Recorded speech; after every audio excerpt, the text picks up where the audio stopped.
그날은 제 생일이었습니다. 이제는 케이크를 사서 촛불을 켤 나이도 아니고 누가 기억해 주길 바라는 것도 아니었지만 그래도 가족이라면 단 한마디 정도는 해줄 거라 믿고 있었습니다. 안녕하세요. 마흔 이후 사람 공부입니다. 오늘도 찾아와 주셔서 감사합니다. 구독과 좋아요 눌러주시면 이런 이야기를 더 많은 분들과 나눌 수 있습니다. 어머님, 오늘 쓰레기 좀 버려주실래요? 저희 여행 준비로 바빠서요. 그 말이 그날 아침 제가 처음 들은 말이었습니다. 축하도 아니고 안부도 아니고 그저 쓰레기를 버려달라는 말. 며느리는 식탁에 앉아 화장을 하면서 거실에서 바닥 청소를 하던 저를 힐끔 보더니 아이들에게 말했습니다. 애들아, 할머니 주변은 너무 가지 마. 요즘 기운도 없고 냄새도 좀. 저는 그 말을 들었지만 못 들은 척했습니다. 몸을 돌려 청소기를 밀고 있었지만 머릿속에선 그 말이 계속 메아리처럼 울려 퍼졌습니다. 냄새도 좀. 아들은 그저 스마트폰을 보고 있었습니다. 한마디 말도 없었고 눈도 마주치지 않았습니다. 한참 뒤 짐을 챙기던 아들이 말했습니다. 엄마, 오늘은 좀 조용히 계셔. 우리 여행 가야 하니까. 오늘은 좀 조용히. 저는 그 말에 어떤 감정도 표현할 수 없었습니다.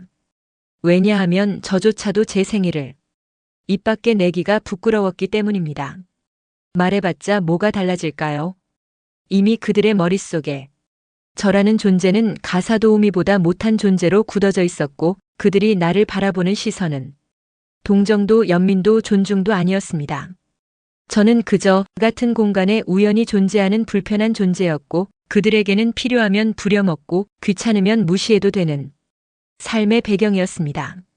그날은 제게도 아픔이 있는 날이었습니다. 남편이 세상을 떠난 지 꼭 10년이 되는 날이었고 그가 살아있었다면 그래도 당신 생일 축하해요. 한마디쯤은 했겠죠. 저는 기억합니다. 그가 돌아가시기 1년 전 무릎이 아프다고 하면서도 손주들 손잡고 케이크 사러 나가던 그 모습. 그는 사람을 챙기는 법을 아는 사람이었고 한 사람의 인생에 기억과 흔적을 남기는 방식을 정말 조용히 그리고 단단하게 보여주던 사람이었습니다.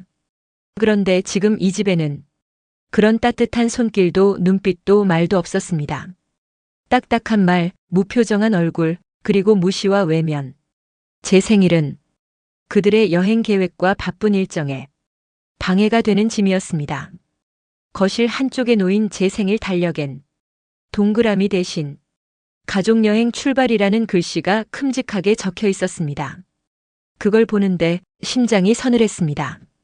그들은 가족여행을 가면서 그 가족의 일원이었던 저를 그 안에서 완전히 지워버린 것이었습니다. 아니, 지우려고 애쓴 게 아니라 아예 처음부터 없었던 것처럼 취급한 것이겠죠. 그게 더 잔인했습니다. 짐을 챙겨나가는 며느리의 뒷모습을 보며 저는 물끄러미 생각했습니다. 이 집에서 15년을 같이 살았고 손주들 이유식도 제가 끓였고 밤새 열날 때마다 차가운 수건으로 식혀줬던 그 아이들을 그 아이들의 엄마는 저를 이렇게까지 모를 수 있을까? 아들은 무표정하게 말했습니다. 문 잠그고 계세요. 위험하니까요. 그 말 한마디에 저는 마음속으로 고개를 끄덕였습니다. 그래. 이젠 정말 잠가야겠다. 내 마음도 이 집도. 현관문이 닫히고 정적이 찾아왔습니다. 멀어져가는 발자국 소리, 그리고 끝끝내 열리지 않은 거실 서랍 속 케이크 박스 하나. 그런 건 처음부터 없었습니다. 누군가를 위한 무언가를 준비할 마음 자체가 없었던 겁니다. 저는 주방으로 가 냉장고를 열었습니다. 찬밥 반 공기, 묵은 김치 조금, 그리고 문 쪽 칸에 놓인 정수기 찬물 한 컵. 거기에 덧붙여진 쪽지 한 장. 어머님, 물은 여기 있습니다. 끼니는 알아서 챙기세요. 저희는 예약 시간 맞춰서 먼저 나갈게요. 혹시 모르니 쓰레기통은 꼭 비워주세요. 그 쪽지를 읽으며 저는 물컵을 들고 조용히 식탁에 앉았습니다. 그리고 찬물 한 모금을 삼켰습니다. 그 물맛이 어찌나 싸늘하고 맹맹하던지 그 순간 느꼈습니다. 이 집에선 나는 사람도 아니구나. 누군가를 가족이라고 부르며 그 안에서 사랑받고자 했던 지난 시간들이 처참하게 무너졌습니다. 그날 제 생일은 누군가에게는 휴가 시작일이었고 저에겐 존엄이 끝난 날이었습니다. 그 물을 삼키는 동안 제 자존심도 함께 서서히 바닥으로 가라앉고 있었습니다. 순간 전화벨이 울렸습니다. 며느리였습니다. 한참 망설이다 전화를 받았습니다. 그 목소리는 밝았습니다. 어머님, 저희가 깜빡했네요. 오늘 생일이셨죠? 그리고 잠시 침묵 뒤 그녀의 목소리는 가볍고 경멸 섞인 톤으로 바뀌었습니다. 근데요? 솔직히 그런 거 아직 챙기실 만큼 생생하시지도 않잖아요? 요즘엔 노인분들도 생일 모르시는 경우 많다던데. 그 말이 끝나기 무섭게 제 손에 들려있던 물컵이 식탁 위로 떨어졌습니다. 쨍! 깨진 건 유리컵 하나였지만 그 순간 제 안에서 무언가가 산산이 부서졌습니다. 자식에게, 가족에게 이토록 조롱당하고 무시당할 수 있다는 사실을 직접 확인한 순간이었습니다. 그 자리에 그대로 앉아 손가락에 묻은 물방울을 바라봤습니다. 그건 단지 물이 아니었습니다. 그들이 내게 남긴 마지막 자비인 척했던 잔인함의 흔적이었습니다. 저는 그 순간 깨달았습니다. 이 집은 더 이상 제가 머물 집이 아니라는 걸. 여긴 제 생일에도 찬물 한 컵으로 대신하는 사람들이 함께 사는 공간이었고 그들은 제가 존재하는 걸 불편해하는 얼굴로 감추고 있는 가족이라는 탈을 쓴 이방인이었습니다. 지금껏 그들이 한마디도 잊지 않고 해줬던 건 어머님 청소 좀 부탁드릴게요. 어머님 그건 그냥 놔두세요.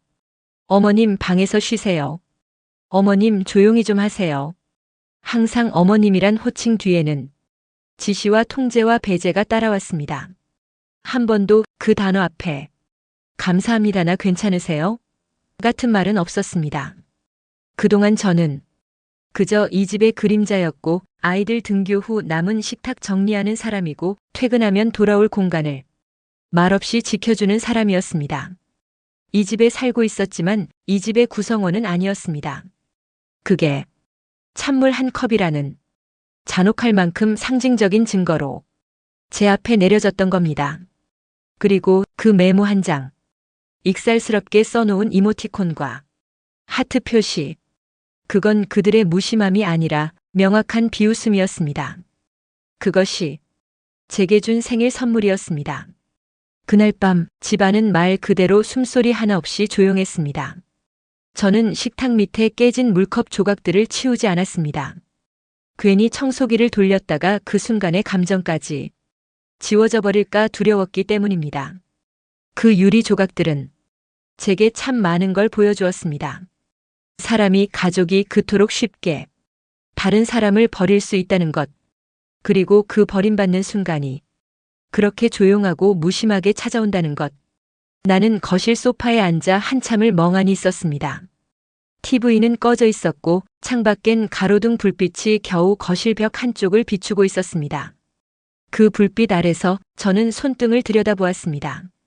굳은 살이 박인 손, 주름진 손가락, 검버섯 하나하나가 저의 삶을 증명하는 흔적이었지만 그 누구도 이 손을 붙잡아 준 적 없었습니다. 가족이라 불리는 사람들은 이 손을 볼 때마다 청소도구쯤으로 생각했겠죠. 그리고 그 순간 문득 떠오른 이름이 하나 있었습니다. 그 사람, 제 남편. 이 집을 함께 꾸렸고 세상을 떠나기 전까지도 저에게 사람답게 살아야 한다고 말하던 사람. 그 사람은 제 생일을 매년 잊지 않았습니다. 큰 선물은 없어도 늘 말했습니다. 당신 덕분에 우리 가족이 있는 거야. 나는 잊지 않아. 그 말이 얼마나 큰 위로였는지 그가 떠난 지금에서야 더 크게 느껴졌습니다. 저는 조용히 안방으로 들어갔습니다. 오랫동안 열지 않았던 서랍을 꺼내고 그 아래에 숨겨두었던 작은 금고를 꺼냈습니다. 무겁고 오래된 금속의 냄새가 났습니다. 비밀번호는 결혼기념일이었습니다. 남편이 그걸 바꿔놓은 후 단 한 번도 바뀐 적 없는 숫자였습니다. 띡. 잠금 장치가 풀리는 소리와 함께 뚜껑이 열렸고 그 안에는 정성스럽게 접힌 종이들과 파일 하나가 놓여 있었습니다. 파일을 꺼내어 펼쳤습니다. 거기엔 남편이 손수 적어 내려간 유언장이 있었습니다. 이 재산은 당신의 것이니 마음대로 쓰되 진심을 잃은 자에겐 절대 넘기지 마시오. 남편의 글씨는 여전히 단정하고 또렷했습니다. 그 문장을 보는 순간 눈물이 핑 돌았습니다. 진심을 잃은 자. 그 말이 오늘 제게 찬물 한 컵을 남긴 그들 모두를 향하고 있는 것 같았습니다. 남편은 살아있을 때도 며느리를 조심스레 경계했었습니다. 표현은 하지 않았지만 그 눈빛 속엔 늘 이 아이는 조심해야 한다는 느낌이 있었습니다. 아들도 마찬가지였습니다. 그는 아버지가 돌아가신 후 그림자처럼 멀어져 갔고 결국엔 아내의 입을 빌려 자신의 어머니를 한낱 가사 인력처럼 대해왔습니다.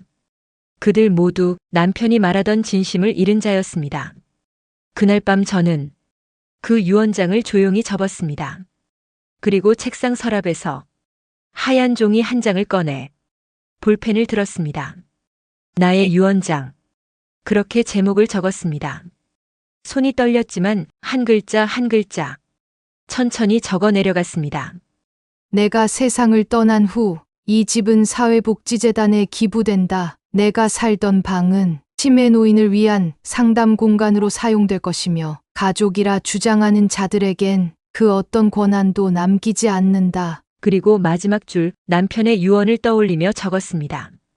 이 집은 나를 짓밟은 자에겐 지옥이 될 것이다. 제가 적은 그 문장은 결코 감정에 휘둘려 쓴 것이 아니었습니다. 그건 복수심이 아니라 정의에 가까운 마음이었습니다. 왜냐고요? 저는 그들에게 늘 참았습니다. 젊다는 이유로, 바쁘다는 이유로, 가족이라는 이유로, 나이가 많다는 이유로. 하지만 아무리 참고 참아도 사람으로서의 마지막 존엄마저 무시당한 순간, 그때부턴 그 어떤 핏줄도 관계도 이유가 될 수 없었습니다. 제가 들고 있는 이 펜 한 자루 그들이 무시했던 노인의 손에서 세상의 법보다 더 무서운 선언이 탄생하는 순간이었습니다. 유언장을 다 쓰고 난 후 저는 다시 그 금고에 넣었습니다. 남편의 유언장 옆에 제 유언장이 나란히 놓였습니다. 두 개의 종이. 하나는 사랑의 마음으로 시작된 기록, 다른 하나는 사랑을 배신한 자들에게 전하는 마지막 경고였습니다. 그날 밤 저는 웃지도 울지도 않았습니다. 감정이 마른 사람처럼 그저 조용히 침대에 누웠습니다. 그리고 마지막으로 제 자신에게 이렇게 속삭였습니다. 이제 시작이야. 너희가 내 생일에 내게 찬물 한 컵을 남겼으니 나는 너희 삶에 얼음물 한 바가지를 끼얹어 줄 테니까. 그날 밤 유언장을 작성한 후 저는 단 한숨도 자지 않았습니다. 눈을 감고 누워 있었지만 머릿속은 차갑게 맑아졌고 가슴속 깊은 곳에선 오히려 묘한 평온함이 올라왔습니다. 그래. 이제는 끝을 내자. 그동안 참았던 말, 눌러온 감정, 버림받아도 아무 말도 못하고 삼켰던 굴욕들. 그 모든 것이 이제 한 장의 종이 위에서 복수라는 이름으로 살아나고 있었습니다. 해가 뜨기도 전에 저는 일어났습니다. 가장 먼저 한 일은 집안의 열쇠를 모두 회수하는 것이었습니다.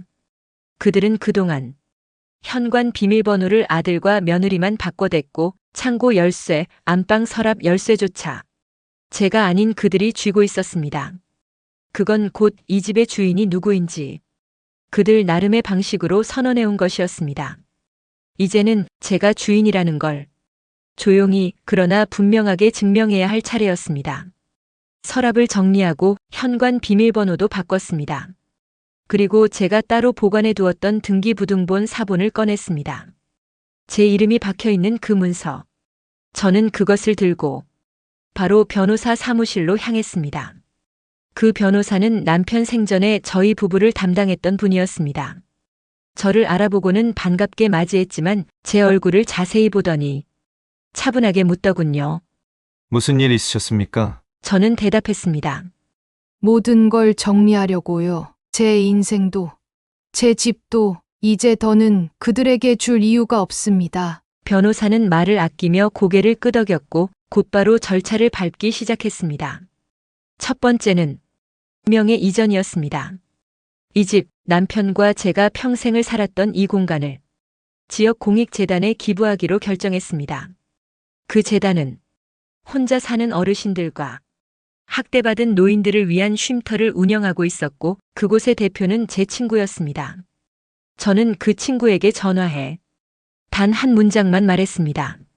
이 집을 가족에게 버림받은 어르신들에게 돌려주고 싶어. 그녀는 말이 없었습니다. 한참을 침묵하더니 그저 조용히 울먹이며 말했습니다. 받을게요. 그리고 꼭 그렇게 쓸게요. 다음은 자산 이전이었습니다. 제가 갖고 있던 보험, 적금, 그리고 임대 수익이 나오는 작은 건물 하나.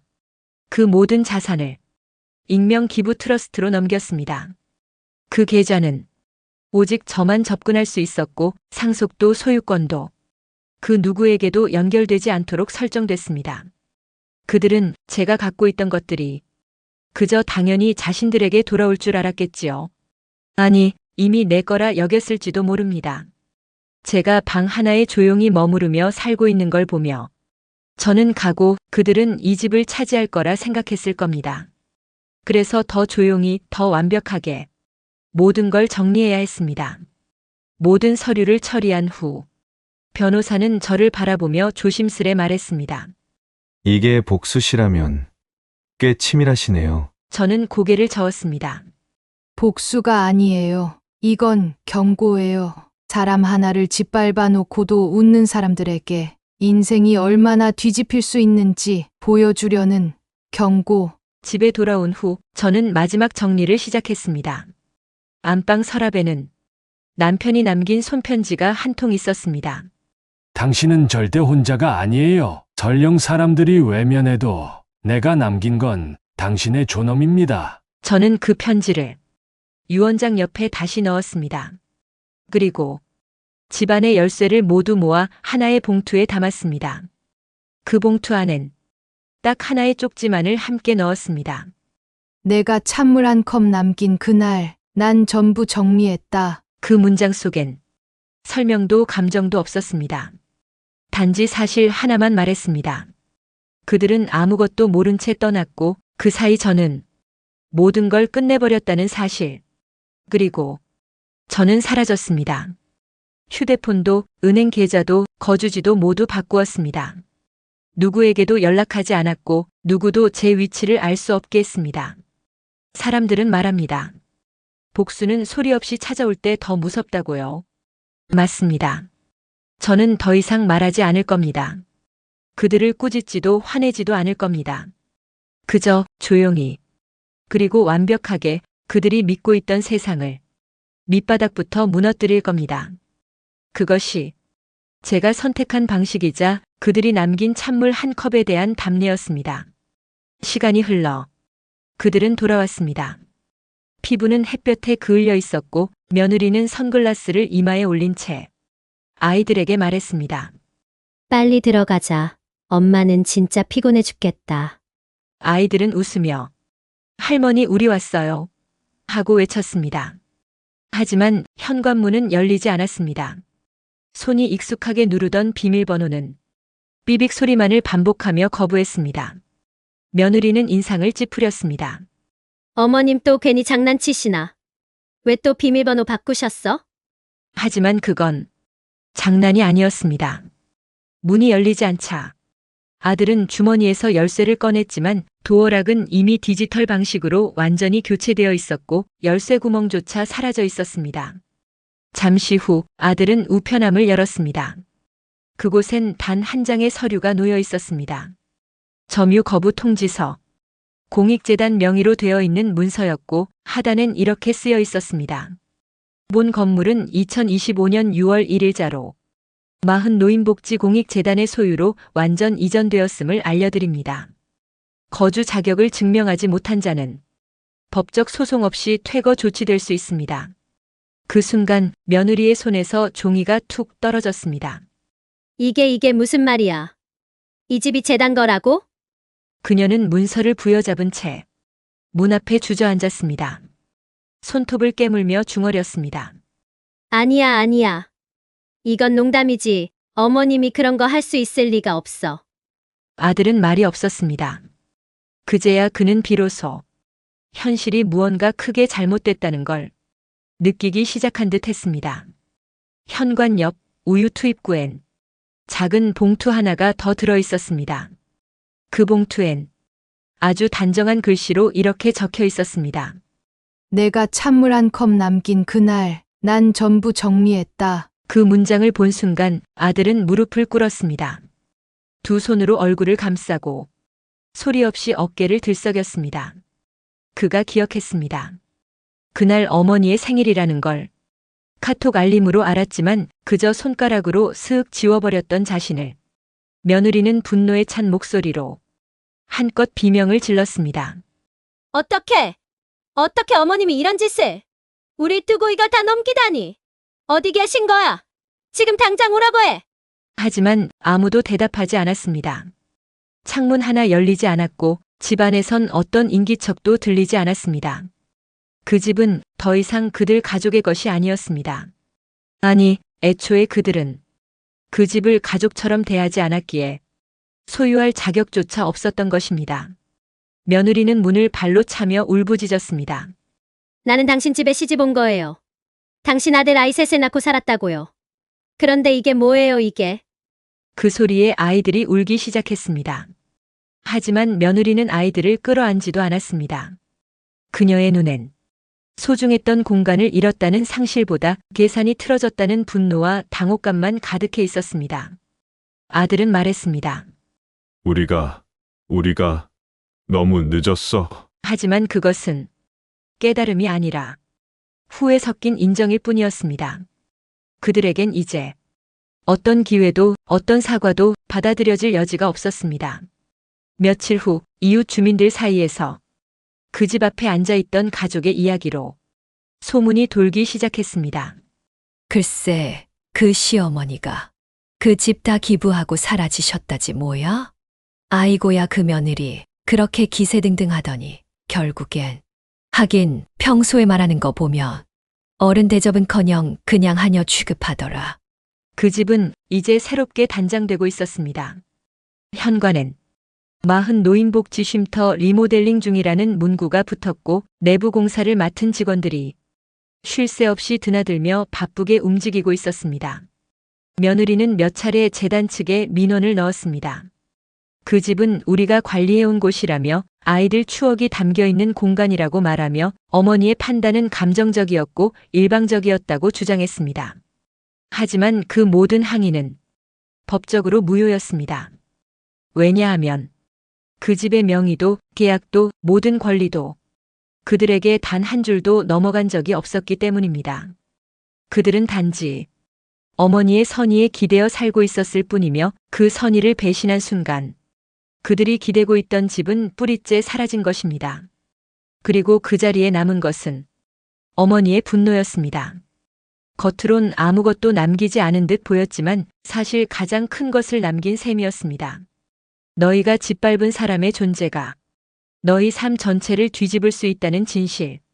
그 집의 벽엔 그날 이후 이런 문장이 붙어 있다고 합니다.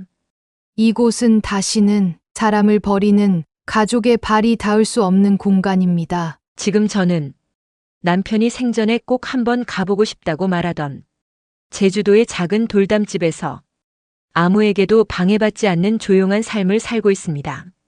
남편은 늘 말했습니다.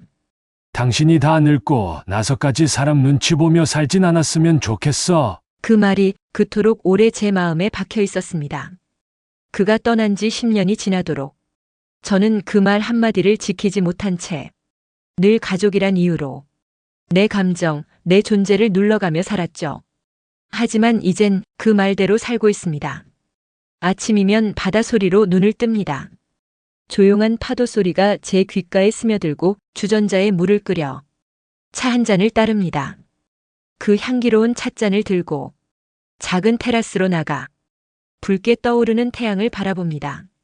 당신이 보고 싶어 했던 풍경, 이제 내가 매일 보고 있어요. 속으로 그렇게 말하며 한 모금 아주 천천히 마십니다. 그 찻잔 속의 따뜻함은 그들이 남긴 찬물 한 컵과는 전혀 다른 온도입니다. 그것은 증오의 반대말이 아니라 자기 존엄의 회복이었습니다. 그 후로도 며느리에게서 몇 통의 문자와 전화를 받았습니다. 어머님 진심으로 사과드릴게요. 지금이라도 어디 계신지 알려주시면. 어머님, 애들이 매일 물어요. 할머니 언제 오시냐고요. 어머님, 솔직히 저도 후회하고 있어요. 정말 죄송해요. 그 메시지들을 보며 한참을 고민한 적도 있습니다. 그래도 내 손으로 키운 아들이고 한때 가족이라 여겼던 사람이니까. 하지만 그 찬물 한 컵을 마셨던 그날, 그 눈빛과 말투를 저는 아직도 생생하게 기억하고 있습니다. 요즘 어르신들 생일도 잘 모르신다던데요. 그 말 한마디가 사람의 마음을 얼마나 무너뜨리는지 그들은 끝내 깨닫지 못했던 겁니다. 그건 나이를 비웃은 게 아니라 제 존재 자체를 조롱한 것이었습니다. 그래서 저는 그들에게 마지막으로 한 장의 사진을 보냈습니다. 푸른 바다가 보이는 마당에 놓인 흰색 찻잔 하나, 그 안에 담긴 은은한 보이차의 김이 햇살 속에서 부드럽게 피어오르고 있었죠. 그리고 그 사진 아래엔 이 문구 하나만 적었습니다. 넌 내 생일에 찬물 한 컵을 남겼지. 이제 내가 너희 인생에 그 찬물을 끼얹을 차례야. 그 말이 무슨 뜻인지 그들은 아마 제대로 이해했을 겁니다. 며느리는 답장을 보내왔습니다. 어머님, 정말 죄송해요. 그때 제가 왜 그렇게 굴었는지 이제야 알 것 같아요. 사람 마음이 이렇게 식을 수 있다는 걸 처음 느껴봤어요. 지금 저는 그 찬물 한 컵보다 더 추운 마음을 매일 마시고 있어요. 그 문자를 보며 저는 비로소 알았습니다. 복수란 상대방이 울 때 완성되는 것이 아니라 내가 웃는 순간 끝나는 것이라는 걸. 이제 저는 누구의 어머니도 아니고 누구의 시어머니도 아닌 그저 한 사람의 나 자신으로 살아가고 있습니다. 오후에는 마을 도서관에서 아이들에게 책을 읽어주고 저녁엔 이웃 할머니들과 함께 밥을 나눕니다. 그곳엔 저처럼 가족에게 상처받은 분들도 많습니다. 어떤 분은 아들이 집에서 쫓아냈고 어떤 분은 며느리가 병원 보호자에서 이름을 뺐다고 하더군요. 저는 그분들에게 이야기를 들려줍니다. 제가 겪은 이야기, 그리고 이렇게 말해줍니다. 그 찬물 한 컵이요. 다시는 내 삶을 식히지 못하게 해야 합니다. 이제 우리에게 따뜻한 차 한 잔을 따라줘야 해요. 그러면 그분들은 웃으며 고개를 끄덕이십니다. 지금 제 생일은 다시 찾아옵니다. 이번 생일엔 아무도 케이크를 사주지 않아도, 아무도 꽃을 들고 오지 않아도 저는 저를 위해 촛불 하나를 켭니다. 그리고 조용히 속삭입니다. 생일 축하해요. 나 그 어떤 무시도, 그 어떤 침묵도 이젠 날 꺾을 수 없어요. 마지막으로 혹시 이 이야기를 듣고 계신 당신도 누군가에게 무시당한 적이 있다면, 찬물 한 컵만 남긴 생일을 보낸 적이 있다면 기억하세요. 그 찬물 한 컵을 따뜻한 차로 바꿀 수 있는 사람은 결국 당신 자신뿐이라는 걸요. 그 복수는 처절하고 조용하며 확실하게 존엄으로 완성되는 겁니다. 그리고 그걸 본 사람들은 끝내 이렇게 말하게 됩니다. 이제야 알겠어요. 사람의 마음이 얼마나 차가워질 수 있는지. 오늘도 마흔 이후 사람 공부와 함께 해주셔서 감사합니다. 이 사연이 여러분 마음에 작은 울림이 되었다면 좋아요와 구독 그리고 알림 설정 부탁드립니다. 다음 시간에는 또 다른 인생의 이야기로 당신의 하루에 따뜻한 동행이 되어 드릴게요. 감사합니다.